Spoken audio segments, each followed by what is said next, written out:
বিথু, ও বিথু, কোথায় গেলে? আরে তাড়াতাড়ি এক কাপ চা করে আনো। বিথু, শুনতে পাচ্ছ? কি ব্যাপার? ভোরবেলা এমন ষাঁড়ের মতো চেঁচাচ্ছ কেন? গোয়ালে কি আগুন লেগেছে? কি আশ্চর্য!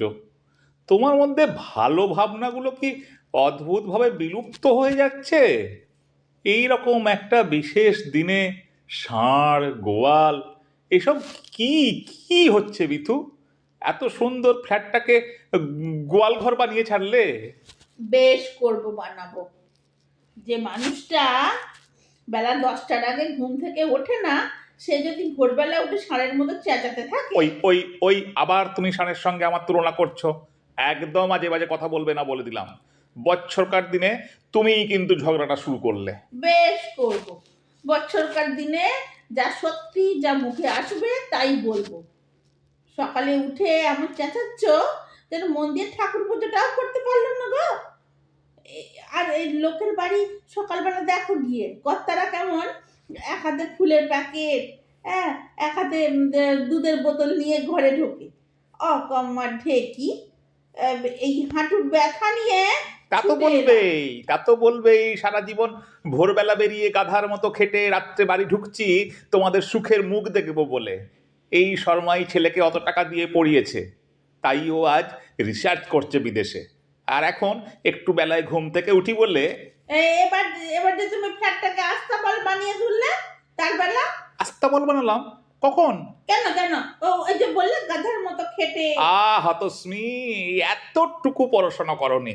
আস্তাবলে গাধা থাকে না, ঘোড়া থাকে, বুঝলে? ঘোড়া ঘোড়া। ও দেখো দেখো, এই সাত সকালেই পড়াশোনার খুঁটা দেবে না বুঝছি। এবার পড়াশোনা হয়নি তো তোমার জন্য। ক্লাস 8-এ পড়ি যখন, তখন ওই পেছনে লাইন লাগিয়েছো। লজ্জা করে না? আমার লেখাপড়া হয়নি তোমার জন্য। এই দেখো, সাত সকালে কান্না! আরে তাও তো আমি অন্য খারাপ স্বামীর মতো বলিনি যে তোমার বাপ মা কিছুই শেখায়নি। দেখেছো দেখেছো, এবার ঘুরিয়ে বাপ মা তুললো। একটু সার বলেছি বলে। আসলে ইদানিং রাস্তাঘাটে দেখেছো তো, কিছু কিছু পুরুষ ষাঁড়ের মতো বিহেভ করে খবরের কাগজে হেডিং হয়ে যাচ্ছে। তাই ওই ষাঁড় কথাটা আমি ঠিক সহ্য করতে পারি না।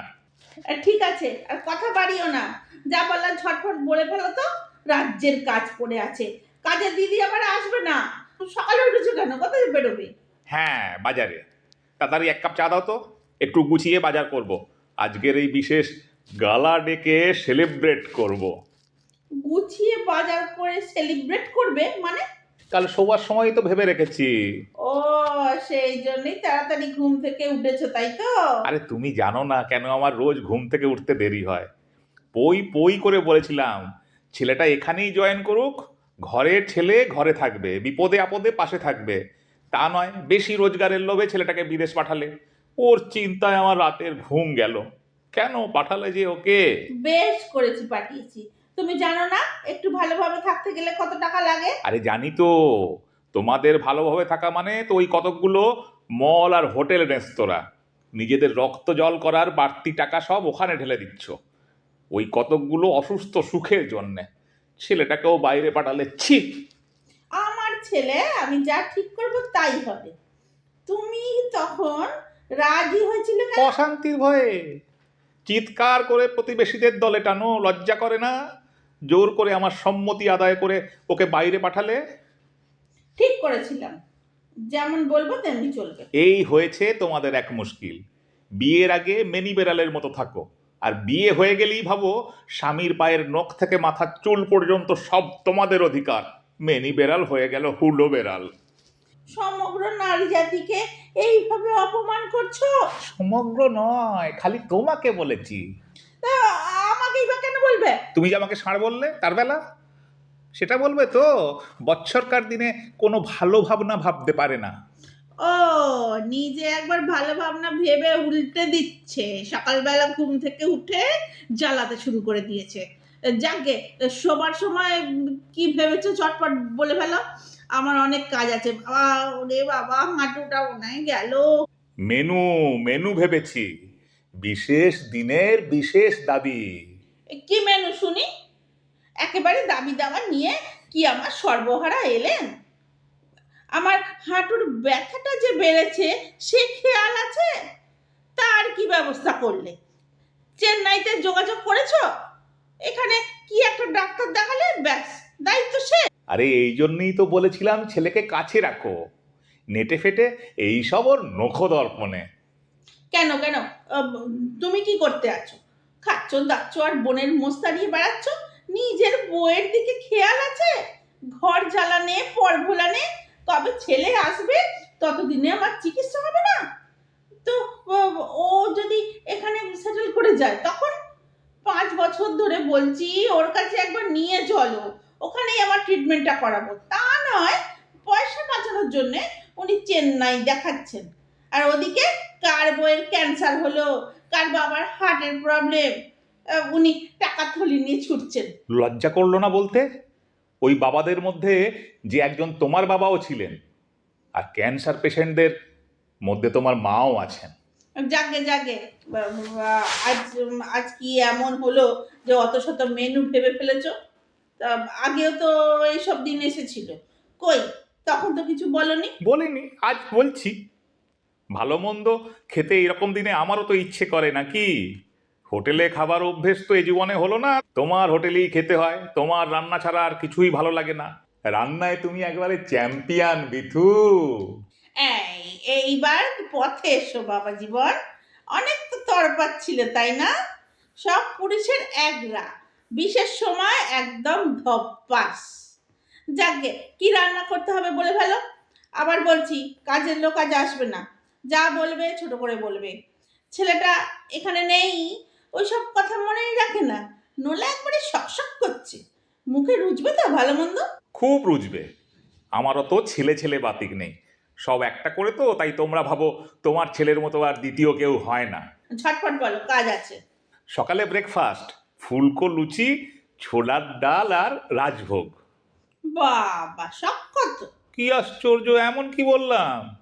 ঠিক আছে, তবে রাজভোগ বাদ, তোমার ডায়াবেটিস আছে। নেক্সট। দুপুরে বাঁশকাঠি চালের ভাত, গাওয়া ঘি দিয়ে, সঙ্গে কাঁচা লঙ্কা দিয়ে আলু ভাতে প্রথম পাতে। গাওয়া ঘি মাইনাস, তোমার কোলেস্ট্রল। সে কি একদিন খেলে? তাহলে আলু ভাতেও বাদ যাবে। নেক্সট।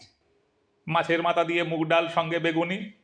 ঠিক আছে, তবে বেগুনি হবে না, তেল ঘি ভাজাভুজি সব বন্ধ, কোলেস্টেরল বাড়বে না তোমার। মাছের কালিয়া আর কচি পাঁঠার ঝোল। বেশ, তবে পাঁঠা বাদ, মুরগির ঝোল। পাঁঠা খায়? শেষ পাতে চাটনি আর দই। এসব যে শোবার সময় ভেবেছো আমাকে একবার বলেছো? তোমাকে বলার কি আছে, মালপত্র তো আমি আনবো। আর আমাকে যে রাঁধতে হবে, কাজের দিদি আসবে না, তোমাকে বলিনি? ওর রান্না খেতে খেতে পেটে চড়া পড়ে গেছে। আজকের এই দিনে সব বাড়িতেই ভালো মন্দ হচ্ছে, আর আমাদের বাড়িতে রান্নার দিদি আসবে না বলে একটু ভালো মন্দ হবে না? ইচ্ছে করে? তোমার কি একটুও ছেলেটার কথা মনে হচ্ছে না?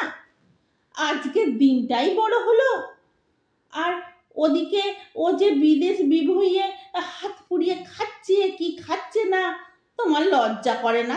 সারা রাত ধরে খাবারের মেনু ভাবছো, ওকে বাদ দিয়ে সব তোমার মুখে ঢুকবে তো? ছি ছি। তুমিই তো বলেছ ও যত বেশি দিন ওখানে থাকবে তত বেশি ওর টাকা জমবে, তা ততদিন আমরা কোনো ভালো মন্দ কিছু খাবো না? এমন কথা তুমি বলতে পারলে? আর তাছাড়া তুমি যেভাবে জীবন কাটিয়েছো চিপ্পুসের মতো, ও কেন সেরকম ভাবে জীবন কাটাবে? কি বললে? আমি চিপ্পুস? কোন জিনিসের অভাব রেখেছি তোমার? এতদিন একটা গাড়ি কিনতে পেরেছো, একবার আমেরিকার ছেলের কাছে নিয়ে যেতে পারলে? যাতায়াতে নাকি অনেক খরচা, এদিকে এর মেয়ের বিয়ে, ওর অসুখ, রিটায়ার করার পরে সব টাকা তো এইভাবেই গেল। আমি পছন্দ করি না বলে সব লুকিয়ে লুকিয়ে সাহায্য করো। ছেলেটা যাতে তোমার মতো না হয় তার জন্য আমি চাই ও ওখানে কাজ করে টাকা জমা, তোমার কোনো প্রভাব যেন ওর ওপর না পড়ে। ছেলেটা বাইরে, আর ওনার নলা শকশক করছে, লজ্জাও করে না। চা করে দিচ্ছি, যাও বাজারে যাও, তবে বলে দিলাম আজকেই লাস্ট। Thank you. অ্যাকচুয়ালি স্বামী স্ত্রীর এই আন্ডারস্ট্যান্ডিং। চুপ চুপ চুপ, এই পুলটুসি দিতে হবে না। আসলে তা নয়, বলছিলাম কি আর একটা কথা। আবার কি কথা? ঝটপট বলে ফেলো রাজ্য। মানে মানে কয়েকটা দাবি আর কি। দাবি কেন? গেলার ব্যাপারটা তো মিটলো। না মানে আমাকে আমাকে মানে বলে ফেলো বলে ফেলো। মানে আমাকে আমার মতো থাকতে দিতে হবে। তাই তো আছো, সবই তো তলে তলে চালিয়ে যাচ্ছে। না মানে ছেলেকে আমেরিকা থেকে ফিরিয়ে আনতে হবে। না একদম নয়। ছেলেটা দু পয়সার মুখ দেখেছে, তোমার সহ্য হচ্ছে না? কেন? ও ওখানে একা একা পড়ে থাকবে কেন? কেন? তাহলে ওকে এত পড়ালে কেন? লেখাপড়া শেখানো আমার ডিউটি। কি বোকা হাঁদার মতো যে কথা বলো না। তুমি তো বোকা। বলে ফেলো ষাঁড় হয়ে গেছে, এবার পাঁঠাটা বাকি আছে সেটাও বলে ফেলে। সরি সরি, পাটার ঝোল খাবে বলেছিলে না, তাই তো মুখ ফসকে বেরিয়ে গেল। যাই হোক, খোকা ওখানে না না থাকবে না, লেখাপড়া শিখেছি টাকা রোজগারের যন্ত্র বানাতে নয়। তুমি সারা জীবন যা রোজগার করেছো ও তা 5 বছরে কি করবে। হবে কি হবে অত টাকা লাগে? আমাদের ফ্ল্যাট রয়েছে, আমার রিটায়ার করার টাকা রয়েছে, পেনশন রয়েছে, আরও চাই আরও। ওর জন্যে টেনশনে আমার রাতে ঘুম হয় না, হাই প্রেশার, ডায়াবেটিস। তোমারও তো বুক ধরফরা নিয়ে হাঁটুতে ব্যথা। 2500 স্কোয়ার ফিটের ফ্ল্যাট কিনবে হাই রাইজে, ঘর মোছার লোক পাবে না, দেখবে ওই ফ্ল্যাটই তোমাকে ফ্ল্যাট করবে। কি হবে ওই টাকা? ভোগের প্রয়োজনটাকে একটু খাটো করো বিথু। তাহলে আর কি, কোলে বসিয়ে রাখো ছেলেকে। তাই রাখবো। এখানে তো রিসার্চের সুযোগও পেয়েছিল, তুমিই তো জয়েন করতে দিলে না। ওর যা মার্কস, এখনো এখানে ওর সুযোগ আছে, না হয় একটু কম টাকাই পেত। আত্মীয় বন্ধু বান্ধব যারই ফোন পাই কিছু না কিছু অসুখে সব জেরবার। ও পাশে থাকলে একটু হেল্পও তো হয়। তোমারও তো মায়ের অসুখ, এই সময় ও পাশে থাকলে। আমি ওকে একা একা বাঁচতে তো শেখাইনি, সবাইকে নিয়ে বাঁচতে শিখিয়েছি। এই ফোনটা ধরো। দাঁড়াও আমি ধরছি। থাক থাক, আমি ধরছি। দেখো আবার কার সাহায্যের দরকার পড়লো। হ্যালো হ্যালো, খোকা তুই এই সাত সকালে? তোর ওখানে তো মাঝরাত, ঘুমোসনি? ও ঘুমিয়েছিস প্লেনে? মানে তুই কোথায়? কোথা থেকে ফোন? দমদমে? মানে কি কি বললি? চলে এসেছিস? তার মানে তুই কি আমার সঙ্গে ইয়ার্কি করছিস? সে কি, বাবা সব জানে? তুই তুই এখানে চলে এলি আমাকে না জানিয়ে? তোরা বাপ বেটা মিলে এইরকম আমাকে জব্দ করলি? যে ছেলে আমাকে না জানিয়ে কোনো কাজ করে না, আমি তোর সঙ্গে কোনো কথা বলবো না। একই একই এই তুমি ফোনটা কাটছো কেন? দাও বলছি। ও আমি ওকে ছাড়বো না। তুমিই তো বললে কোনো কথা বলবে না। ছেলেটা 22 ঘন্টা জার্নি করে আসছে, ওকে আগে ঘরে আসতে দাও, তারপর বকাবকি করো। ও হরি, এই জন্য এত মেনুর বহর। যাও যাও বাজারে যাও। ধিনিকেষ্টর মতো দাঁড়িয়ে কেন? মনের স্বাদ পূর্ণ হয়েছে তো? এবার বাপ বেটা মিলে দেশ উদ্ধারে মাতো। আমার সঙ্গে এত বড় বিশ্বাসঘাতকতা করলে, ছেলেটাও বাপের মতো হলো। এই এই কি হলো? দাঁড়িয়ে আছো কেন? ওই এসে পড়লো বলে আমি ততক্ষণে ময়দাটা মেখে নি।